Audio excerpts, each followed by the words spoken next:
Hey Rum fans, welcome back.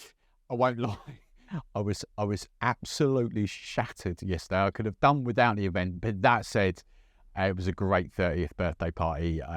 It was my just kind of a blessings. It was an early afternoon as opposed to a late evening, because I was home and I was in bed quite early after sort of Friday night as well. Anyway, you don't want to hear about all that. I kind of enjoy these daily videos because it is kind of like a little vlog, if you like. And I know a lot of people are sort of tuning in every day. I get that. But, you know, kind of like having a little sort of waffle to you every day. A rum-fueled ruffle any day. Anyway, filming day today. So I'm going to do this first. I'm going to get this edited so it's up and out. And then I'm back in here editing cocktail videos and that sort of stuff. So we are on, I forgot what flipping day is. Sunday the 17th. That's what it is. I had to think about that then. Sunday the 17th of December. It's a week to go, isn't it? It's a week to go. So, oh, no, this is, do you know what? This has made me really, really happy now. It's a brandy. I'm going to put that. And I've had a whole week of rum. And I don't know about this. This is a VSOP, so it might not tickle my pickle. I like XOs and that sort of stuff. But this is the Saint Aubin, or Saint Aubin, if you want to do my Cornish chav, the VSOP, very superior old pale. I do make myself chuckle sometimes. I thought I was doing all right. Of course, it was the VSOP that threw me. I just saw the VSOP and I was like, oh yeah, brandy, cognac, yeah, lovely. Of course. Once I went to Cap and I was like, hang on a minute, Saint Aubin, that's rum. It was just like, it's something that this is going to throw me even more, because I've just got out of saying Mauritius when I'm talking about Madeira, but Saint Aubin is Mauritius rum. So apologies, and I know I've had some keyboard warriors like straight on there straight away going, what are you talking about? It was my knowledge of, I know Saint Aubin. I've had a couple of their rums. It's the Labradorne that I've had from Mauritius more than anything. So yeah, my knowledge of Saint Aubin, that's why it wasn't in my head. I just saw the VSOP and was like, oh, cognac, finally, on the Sunday. Anyway, it's rum. Let's dive into this. Where are we? Throwing me now. So prices, £50 in the UK, $49.95 if you're going to buy that from Master of Malt, which translates to $63.48 US dollars. I'm not going to live that down. 58.34 euros, 95 Australian dollars, and then 85, rounding up 86 Canadian dollars. Do you know what? Loads of other channels would have redone that and retaken that. No, sod it. Let's leave all that in it. It's me, innit? It's me. That's why I'm not like a 250,000 subscriber channel, innit? Because I just talk out my arse a lot of the time. Right, let's get this in the old glass. Half the dram, 30 ml drams, 15 ml. Sorry, Master Malt. Sorry, Saint Aubin.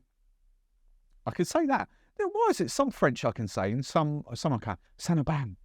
I'm probably saying that wrong. Know me. Right. Smells, aromas. I should point out, I think as well, of course. No, I'm just going to say, I think it's cane juice rum. I think.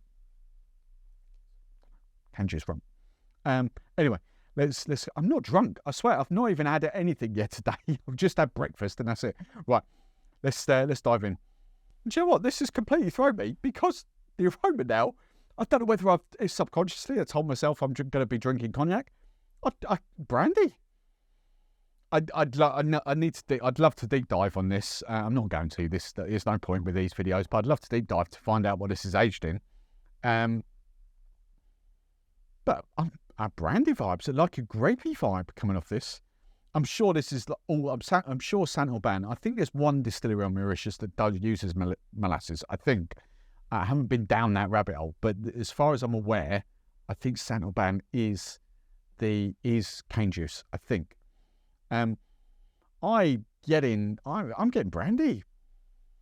Is it like a toasty sort of vanilla-y kind of vibe going off to it? I wouldn't say too much fruit.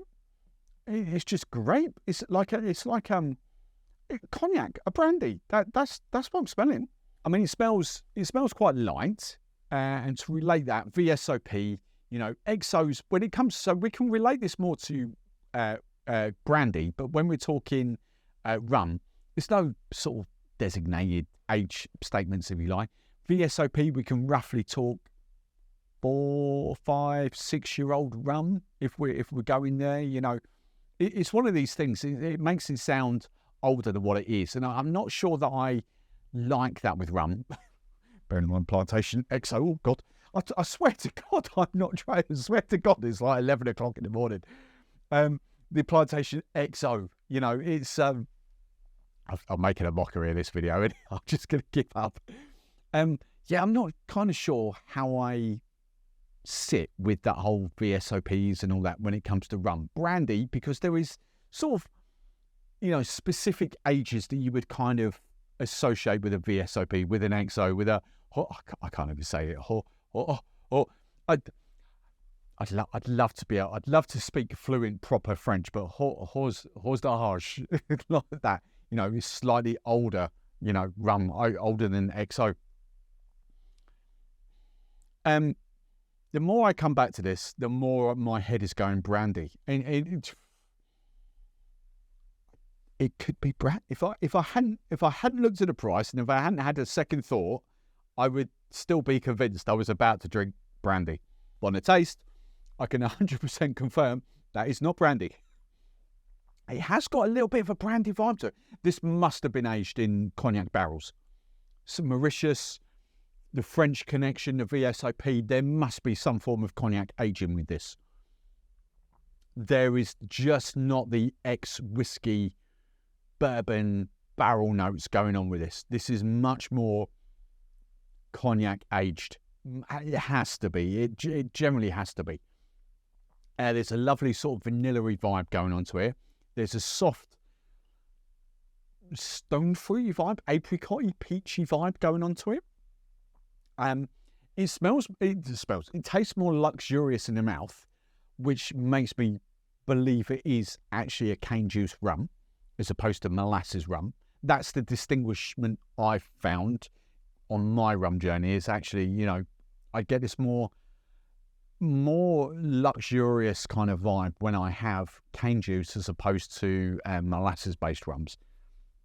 It's not an obvious pick for me, but it's one of those thoughts that I do. It's basically silkier, it's smoother. I don't know how to describe it anymore, but I just keep coming back to it. It has to be aged in cognac. It has to be.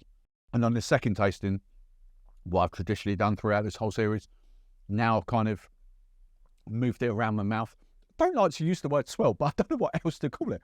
You know, sort of, you know, throw it around your mouth, get some air to it, get some oxygen to it, let it coat your tongue, as opposed to just sipping and swallowing. There is a lovely, this is delicious. I actually really, really like this. I've completely forgotten the price again. I think it was 50 quid, wasn't it? £49. I really do like this. This is a lovely, neat sipper. I don't think it's got the character for cocktails, and it's probably a little bit more expensive than cocktails, but this is a delicious, neat sipper. Even a price for the, you know, you get, all right, because it's a VSOP and not a specific age statement, you can get away with not thinking of it as a 4, 5, 6-year-old rum, whatever it is. I don't think VSOP, it wouldn't be up to 8 years old. It's got to be 4 to 6, loosely. It has to be. I genuinely now, it's a bit of pineapple coming out now, but I genuinely now, it's layers. I'll finish that statement. I would buy a bottle of this, 100%. That is a quality, different experience for a neat sipping rum.